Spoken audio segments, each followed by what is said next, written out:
Farmer faces a $2.8 million fine for plowing his fields. Think about that. $2.8 million for plowing his fields. What was he growing? He wasn't growing weed, he was growing wheat. How did we get from a war on drugs to a war on farmers growing wheat? Well, I'll tell you how. We're going to talk about that. I want to lay out the details for this first, but you have to understand where we're going here and where we already are. It's essentially like the old stories of Robin Hood, where they had to run from the king even to hunt in the forest because the king owned all the land and all the game on it, and they would hunt you down. Now we have a dictatorship in Washington, and the dictatorship is coming from the bureaucracy. Let's look at what happened here in California. A farmer faces trial in federal court, of course federal, this summer, and a $2.8 million fine for failing to get a permit to plow his field and plant wheat. A lawyer for Duarte Nursery said the case is important because it could set a precedent, you bet it will, requiring other farmers to obtain costly, time-consuming permits just to plow their fields.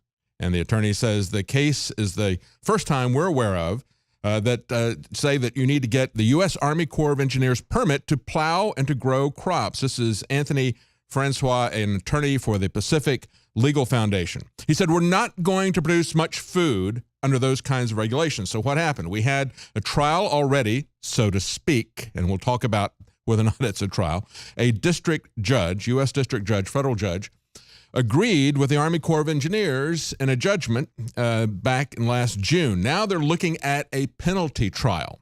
And this is where they're talking about coming after $2.8 million in civil penalties. And understand, civil is the key here. We're going to talk about the difference between civil and criminal and what that means in terms of the way the bureaucracy looks at your rights, which they don't think exist. The case began in 2012. This man bought 450 acres, so it's not a large area here, but they're going to hit him with nearly $3 million. They say the property has numerous swales and wetlands. He hired a consulting firm to map out areas on the property that were not to be plowed because they were part of drainage for Coyote and Oat Creeks and were considered to be waters of the United States. That's a very important phrase. What they mean by that is waters of the EPA. The EPA is taken possession during the Obama administration of all of the waters in the United States, and we've seen egregious results from this. So let's get back to the details of this. He conceded that some of the wetlands were plowed, but he said they were not significantly damaged, that it was shallow where he got out of the lines. And the Army didn't claim that he violated the Endangered Species Act by destroying fairy shrimp or their habitat. Fairy shrimp are there. Okay, so let's be careful of the fairy shrimp. The wheat was planted, but it was not harvested because the Army Corps of Engineers in California stopped work at the site. He sued them, saying they had violated his constitutional right of due process. See, they assessed a penalty by stopping him in an economic activity prior to giving him a day in court. And this is another characteristic that we see all the time. We'll talk about that in a moment as well. And so he tried to get them to allow him to, he sued them to continue on with his work. So then they came after him big time with the Clean Water Act violation. And they point out, farmers plowing their fields are specifically exempt from the Clean Water Act rules that forbid discharge materials in the United States waters, the EPA's waters. They say that the government's case is that even under farming exemption, a discharge that impairs the flow of water into the U.S. still requires a permit. And yet, the lawyer representing him says a plain reading of the rules says you don't need a permit to do what he did. How do you impose a multi-million-dollar penalty on someone for thinking the law says what it says? The law says what it says. They don't care what the law says. They don't care what the Clean Waters Act says. They don't care what the Constitution of the United States says. But it gets worse. In addition to the civil penalties, the attorney's office is also asking the judge to not only repair the wetlands, but to purchase other wetlands. So they want him to buy other wetlands that he can then hold, not use, but pay taxes on forever to penalize him. Give him this white elephant that he has to feed. So let's look at what's happening here. Number one, there's no due process. They're saying that they're taking a civil action. That's the key. Just as we see civil asset forfeiture in the drug war, and none of you cared about that because it was to stop drugs. It hasn't stopped drugs in 46 years, but we continue with this insanity. What it has stopped is the rule of law. But you signed on to the civil asset forfeiture idea, the idea that because this was not a crime, the government could come after you and take your property even without charging you with a crime, let alone finding you guilty. And so when they say that something is civil and everything that the EPA or the IRS or the FAA, remember we just had the FAA about a year and a half ago, just before Christmas, I think it was 2015, I'm going on memory. But they said, be careful, all you people who are buying drones, you need to make sure that you have registered those drones. It's not going to be much for you to register them with us, but if we catch you using one and you haven't registered it, we're going to assess a fine of $25,000. Does that seem excessive? Why, of course it is. But they can get away with it because they say you don't have any right to due process, to a trial by your peers, to answer the charges, to see what you're accused of, to call witnesses on your behalf. You don't have a right to a jury trial or any of that, and you don't have a right to be protected from excessive fines. Now, we have had a court come in and say, no, we're not going to let the FAA do that. But understand that every one of these groups, these three-letter federal agencies, come after you and say that they can do whatever they wish without any due process, and it's because it's a civil fine. Now, there's also, as part of that, no prohibition of excessive fines. The idea that he would have to buy extra wetlands just to hold, in addition to a $3 million penalty, and this is only on about 450 acres. This is the insanity of it. And the fact that even though he didn't violate the letter of the law, they're still going to come after him because we have abdicated the creation of laws to these federal bureaucrats. The Congress no longer writes the laws. The Congress creates federal bureaucracies, and the bureaucracies write the laws. The bureaucracies come after you. They are the judge, jury, and executioner in the sense of the fines. The law is in their mouth. It's what they think it is. And why wouldn't they think that? They don't have to follow the Constitution. They don't have to stand before the voters. It's regulation without representation, and it is taxation without representation. When is this going to stop?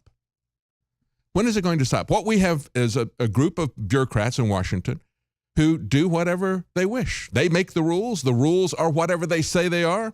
And when the law is in your mouth, that is the very definition of a dictator. But it's going to get worse. As we saw today, we saw Mark Zuckerberg calling for a universal basic income and saying that he might be thinking about running for president. He says everyone should be paid a universal basic income. And understand, this is like welfare, except it's for everybody. Why are they talking about this? It's because they believe that technology and robots are going to cause massive unemployment. We've seen over and over again projections of 50% of the workforce being displaced in virtually every industry. So it's broad across all industries. It's vertical as well. It goes from the people who are at the lowest levels of the company to the middle managers to the white-collar workers. So it's horizontal and vertical. They're looking at 50% unemployment. What are they going to do with people? How are they going to keep us down on the farm where we can't grow food? Well, they're going to keep us quiet by pacifying us with a universal basic income. They want to make us totally dependent on them. They don't want us to be able to grow our own food. They don't want us to have our own jobs and independence. They want us to be completely dependent upon them. You have to understand, that is what's behind universal basic income. It's a very insidious plan of dependency. We saw just yesterday the black pastor who wants to be another Al Sharpton saying, this is nothing but ethnic cleansing to cut down on our welfare payments and so forth. What do you think you're going to have when you have universal basic income? When everybody gets a fixed amount from the government, you can choose to work or you can choose to not work. There's not going to be any jobs for you. Maybe you can think of something clever like Facebook that everyone needs so dearly and make billions of dollars like Mark Zuckerberg and run for office. This is the dependency. These are the walls that they're building around us, and it's because we do not respect the Constitution, which was set up to protect our individual rights. Well, that's it for tonight's news. Thank you for joining us. Join us every weeknight at 7 Central, 8 p.m. Eastern.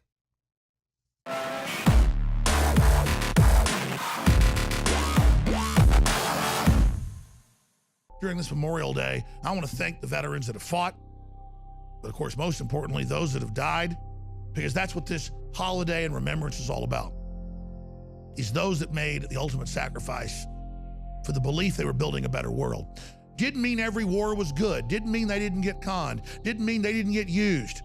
But I'm here to tell you, they were at least people that were willing to stand up for something. And that's worlds apart from so many of the trendies and globalist wannabes and minions of the establishment that want to take the easy road.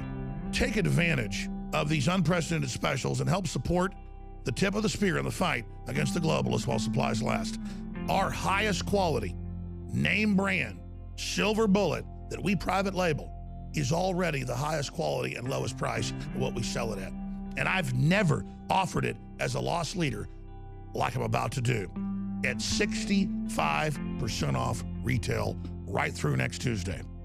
Super Male Vitality's been sold out for months, our #1 best-selling product. I normally just give 25% off. We are doing 30% off Super Male Vitality out of the gates through next Tuesday.